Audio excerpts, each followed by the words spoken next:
Want to dance. Uma Thurman in Kill Bill became one of the defining images of the 21st century cinema.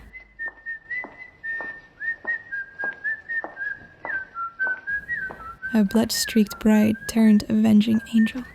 What none of us knew was that behind that scene lay a real Hollywood horror. The car was unsafe, the crash was real, and Thurman's neck and knees have ached ever since.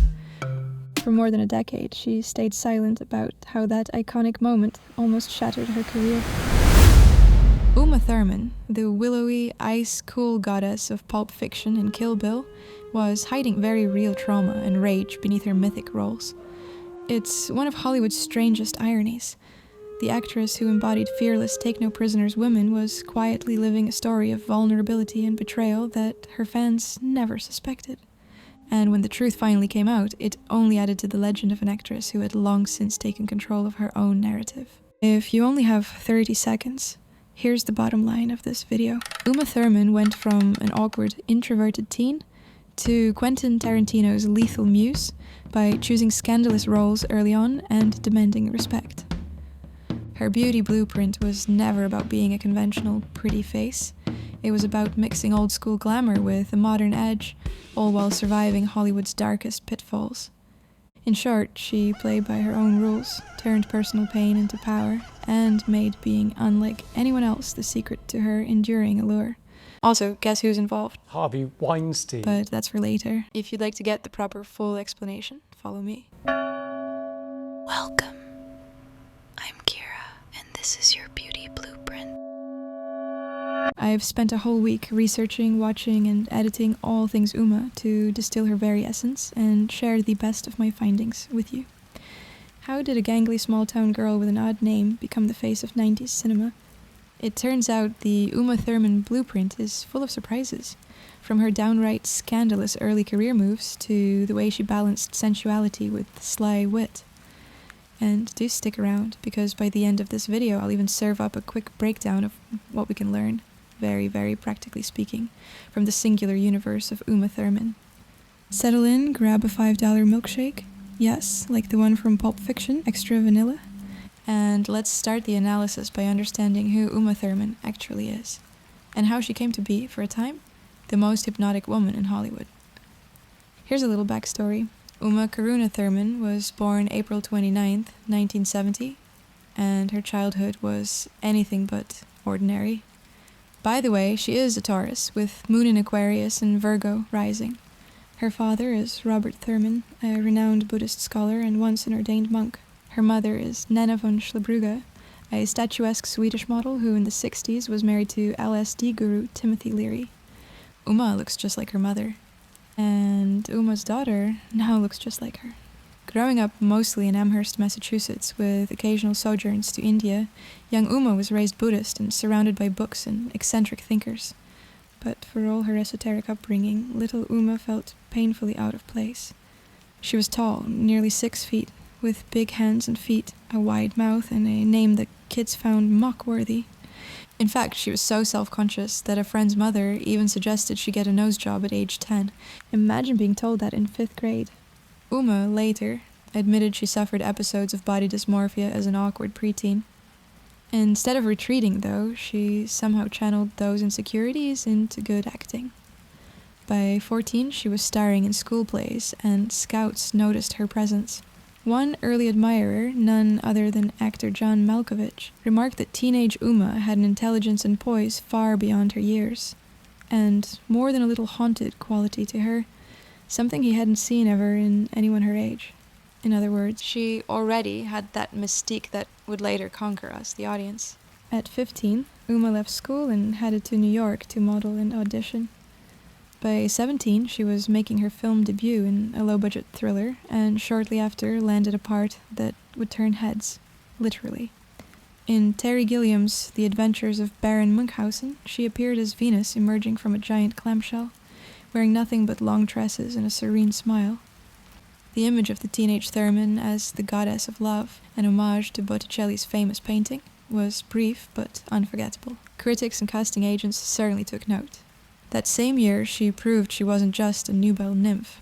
She played Cécile, the naive, virginal girl seduced and ruined in Dangerous Liaison. In that Oscar-winning drama, 18-year-old Uma held her own alongside Glenn Close and John Malkovich, even performed a memorably risque love scene that left audiences agog. One reviewer called her performance curious but commanding. Uma had an odd quality on screen, yes, but you couldn't look away. If Dangerous Liaisons raised eyebrows, her next major role practically dropped jaws. In 1990, at just 19, Uma Thurman starred in Henry and June, an art house film about writers Anais Nin, Henry Miller, and his wife June, a role that required Uma to show some feisty rawness. I am, by the way, a huge, enormous fan of both Henry Miller and Anais Nin. Have you read any of their books? I hope you have. Well, that film, Henry and June, made history as the first film ever released with an NC-17 rating, thanks to its greatly sexual content. American newspapers refused to even advertise it. The same happened to many of Henry Miller's and Anais Nin's books. So while the film wasn't a mainstream hit, Uma earned respect for taking such a daring plunge at such a young age. The New York Times noted how she took the larger-than-life June and made her even larger, hinting at her knack for elevating characters to mythic proportions. And at such a young age, these early choices painted her as fearless. After a few Hollywood misfires, an unsatisfying early 90s thriller here, a role in a flop adaptation there, Uma's big blast of superstardom arrived in 1994. That's when a brash young filmmaker named Quentin chose her to play a sharp-tongued mob wife, Mia Wallace, in his indie film Pulp Fiction. Legend has it, several A-list actresses were vying to play Mia, but Quentin Tarantino was entranced by Uma. He insisted she was the one. It's hard to imagine anyone else now. With her sleek black bob, louche body language, and deadpan drawl about $5 milkshakes, Uma Thurman's Mia dominated the movie's posters and pop culture at large. Once and for all, the film was a sensation. Pulp Fiction grossed over $200 million and is enshrined among the greatest films ever made. And Uma Thurman, at 24, became an overnight icon. Critics gushed that she was marvelous as a zoned-out gangster's girlfriend, and the role earned her an Oscar nomination. One day she was a cult favorite actress with a few hits and many misses. The next, she was on Hollywood's A-list, her face instantly recognizable. Mia Wallace wasn't just a character, she became a 90s archetype, imitated at every costume party for decades to come. You'd think Uma would ride that momentum straight into blockbuster after blockbuster. Instead, true to form, she made some unusual moves. She turned down a role in Peter Jackson's Lord of the Rings trilogy and picked a mix of quirky projects. She did a sweet romantic comedy, The Truth About Cats and Dogs, played an ultra-ditzy bombshell in Beautiful Girls, and tried on a comic book villainess role as the vampire Poison Ivy in Batman and Robin. That last one, well, let's just say the film is often ranked among the worst ever. Yet even in that neon camp disaster, critics singled out Uma's sly performance. The New York Times said she blended true femininity with the winking womanliness of a drag queen. In other words, she got the joke and had fun with it. By the end of the 90s, Uma's initial supernova had dimmed slightly, and personally, her life was in flux. She divorced her first husband, British actor Gary Oldman, after a brief, intense marriage. Then, on the set of the sci-fi film Gattaca, she met actor Ethan Hawke. You might know him from the Before Sunrise trilogy.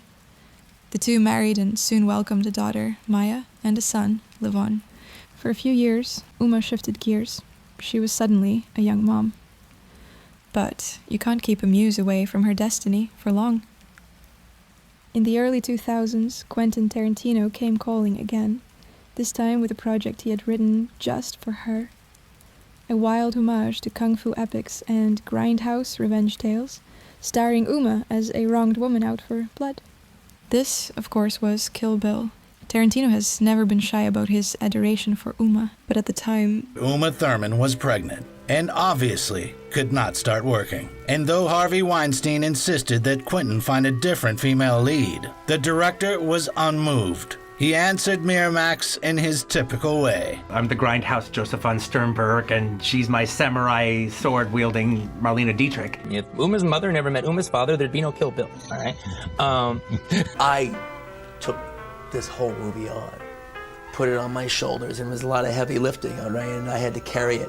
And then having done that, put it on my shoulders, as gently as I could, I climbed up on top of hers, all right, because without her pulling it off, I got nothing, all right. Because of this, filming was delayed for a year. In one interview around that time, he raved that Uma was up there with Greta Garbo and Marlene Dietrich in goddess territory. He considered her his ultimate muse, his partner in creating an icon. Sure enough, when Kill Bill hit screens, Uma Thurman was back on top in a big way. The role earned her 2 more Golden Globe nominations, 1 for each volume of the film, and burned its way into pop culture history. There you go. There it is. In Kill Bill, Thurman had to learn to act softly and carry a very big sword. This is Time Out New York. This is American Cinematographer. This is The Empire. You are everywhere. Every Halloween, legions of women donned yellow jumpsuits with faux swords, emulating Uma's lethal avenging angel. Rolling Stone likened her to an avenging angel out of a 40s Hollywood, a towering, relentless force of retribution, yet still somehow classical and feminine. The bride cemented Uma Thurman far and deep as a true film legend. Yet even as she sliced and diced her way through 50 foes on screen, reality was dealing her some bruises. Behind the scenes, the making of Kill Bill took a toll. Tarantino pushed his actors hard, long days of training in martial arts, demanding stunt work, and, in Uma's case, a dangerous driving scene in a flimsy Karmann Ghia convertible on a winding road. Uma was uneasy about doing the stunt herself, feeling the car wasn't safe, but Tarantino insisted it'd be fine. It was not fine. The car crashed into a palm tree, whipping Uma's head and causing a concussion, as well as serious knee and neck injuries that still bother her today. In the moment, she was hurt. Tarantino immediately regretted it. He later provided Uma with the footage of the crash as an act of contrition, but for a long time Thurman harbored deep anger about how easily her safety had been compromised for the sake of a shot. She didn't go public with this story until 2018, when the hashtag #MeToo movement was encouraging actors to speak up about abuses of power. And Uma had more to reveal than just the car accident. She disclosed in a gut punch of an interview that back in the mid-90s, after Pulp Fiction, Hollywood mega-producer Harvey Weinstein had attempted to sexually assault her in a London hotel room. She described how she wriggled away like a lizard to escape his advances.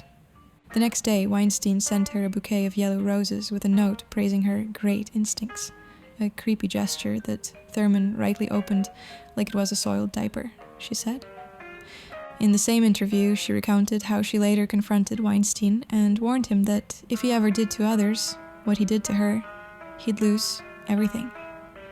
This was a young actress, barely 25, standing up to one of the most powerful men in the world, talk about grit. She also didn't mince words about Quentin Tarantino's role in her on-set injury, accusing him of failing to protect her. For years, these darker experiences of Uma's were misunderstood or simply unknown. Publicly, she was seen as the ultimate cool girl badass. Privately, she was navigating anger, physical pain, and the feeling of being let down by men she trusted. When she finally told the world why she was so damn angry, as one headline put it, the revelations only deepened the respect many had for her. Uma didn't present herself as a victim. She presented herself as someone who survived the old boys club and was now using her loud voice to ensure things change.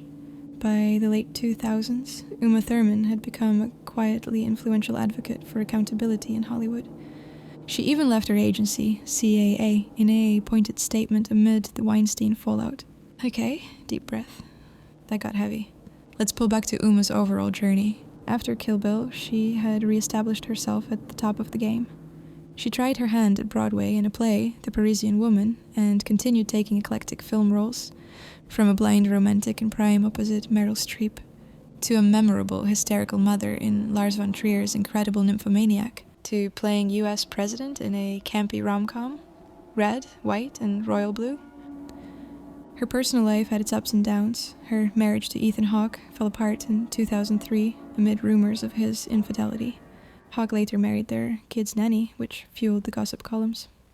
Yeah, Uma kept her head high. Through heartbreaks, single motherhood, and career lulls, she continuously reinvented herself, If one chapter closed, she'd author a new one. In 2021, as Texas passed a draconian anti-abortion law, Uma Thurman decided to share what she called her darkest secret. In a Washington Post op-ed, she revealed she'd had an abortion as a teenager and condemned the Texas law as a human rights crisis. She wrote that terminating that pregnancy, with her family's support, was the hardest decision of her life, and one that still causes her sadness, but ultimately it allowed her to grow up and have the children she cherishes later on. It was a powerful, personal stand, one that showed how much she values women's autonomy and how unafraid she is to wade into complex territory if it might help others. By now you might be thinking, how did she turn all these experiences, the good, the bad, and the scandalous, into a coherent, legendary persona? Let's break down the Uma Thurman blueprint.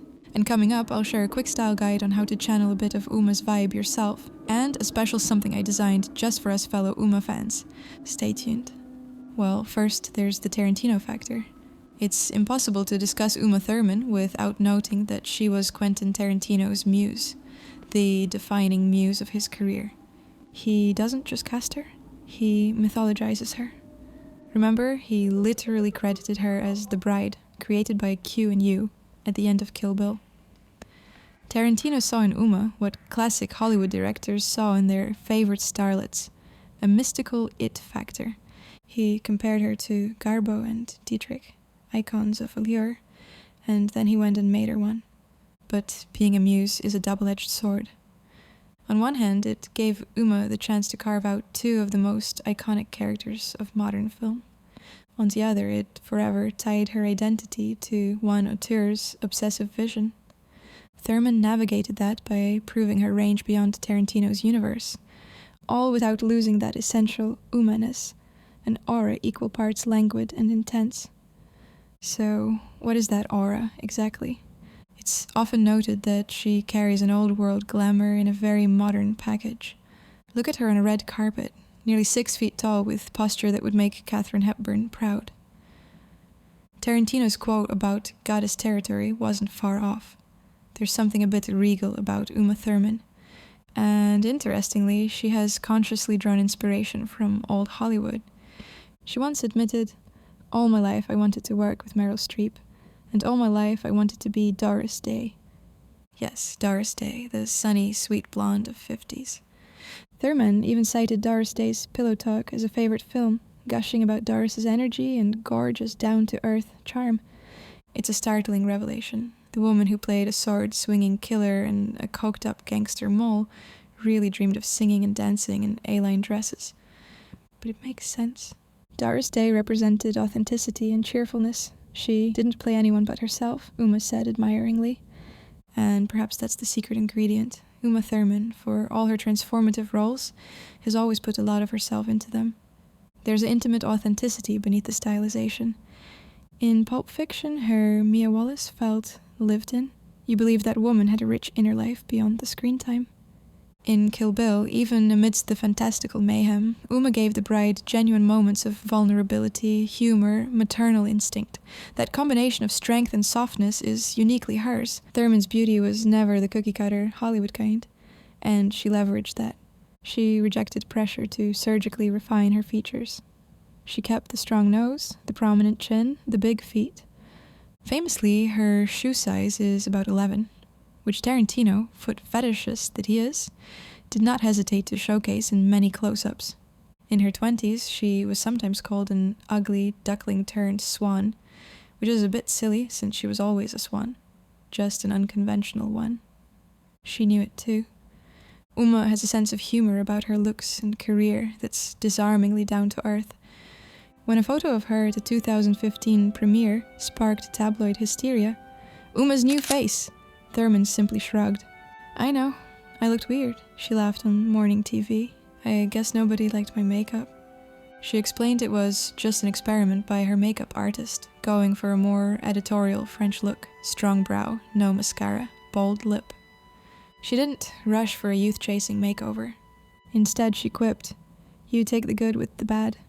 A refreshingly zen response. It's clear she's not interested in a perfect plastic image.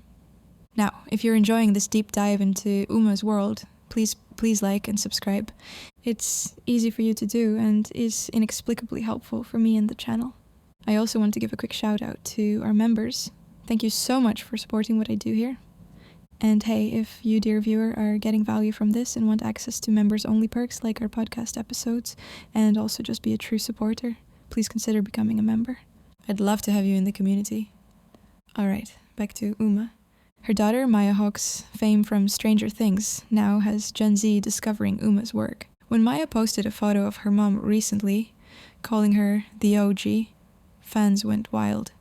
Many hadn't realized Uma Thurman is Robin's mom. Uma seems amused by it all and proud to pass the torch. There's no diva resentment, only support. She even worked with Maya in the 2023 dark comedy, The Kill Room. Do you ever get mistaken for another actor? Last actor you were mistaken for? My mother. Really? Yes. How does that go down? What, like, literally? Like, literally, people, I guess, who just, like, haven't checked the world in 20 years. I've walked down the street and someone be like, boy, I've had kids be like, you were so good in Pulp Fiction. Like, thinking that, like, they just watched this movie that just came out. Time froze, yeah. Yeah. I've also had, like, older people be like, I loved you in that. Like, and it made me like, yeah, it's an honor. So that is the person I'm most commonly mistaken for. Amazing. To sum up the Uma Thurman persona, there's a slightly seductive, slinky quality to her on-screen movement. Think of her slow, hip-swaying dance to Girl, You'll Be a Woman Soon in Pulp Fiction, or the way she nonchalantly wiggles her toe after waking from a coma in Kill Bill. Even in violence, she maintained grace, yet off-screen she exudes an approachable warmth and self-effacing humor. This interplay is key. It's why she could be ranked among the world's sexiest women in the 90s, and also poke fun at that title. It's why Tarantino was smitten enough to frame entire films around her. And now, as promised, let's get practical. What can we take away from Uma Thurman's beauty blueprint for our own lives? Here's a quick breakdown. 1. Embrace what makes you different. Uma's unconventional features and height could have been seen as flaws. She was teased for her looks, remember? But she leaned into them. So if you have a feature that's uniquely you, highlight it. 2. Age on your terms. Thurman aged gracefully by not overcorrecting the natural process. She still rocks sultry, smoky eyes and dressy looks, but she doesn't try to pretend she's 22. A few wrinkles can be as intriguing as a perfectly smooth face. Uma's slight laugh lines only add to the allure of her smile. It's the lesson the French know best. 3. Keep a sense of humor. Seriously, Uma's dry wit and occasional goofiness are hot. Beauty and style are meant to be fun, not a constant solemn pageant. Don't be afraid to laugh at yourself. Try the daring makeup look, knowing you can wipe it off. Wear the dramatic dress, knowing you might trip on the hem. And if you do, make a joke of it. Who cares? That ease is often the most attractive quality of all. And here's a fun final tip. If you want a tangible little piece of Uma's vibe, I've designed an exclusive Uma Thurman t-shirt to celebrate this video's launch. It's a limited edition and a labor of love from me to Uma's fellow fans. Check out the link in the description if you'd like to snag one and wear your Uma admiration proudly. Maybe it'll even spark a conversation. Like, hey, I love this film. You never know. As she once said, you play, you pay. Uma Thurman played, paid, and ultimately prevailed. I've queued up the next chapter for you here. I'll see you soon. Love, Kira. Now go create your own blueprint.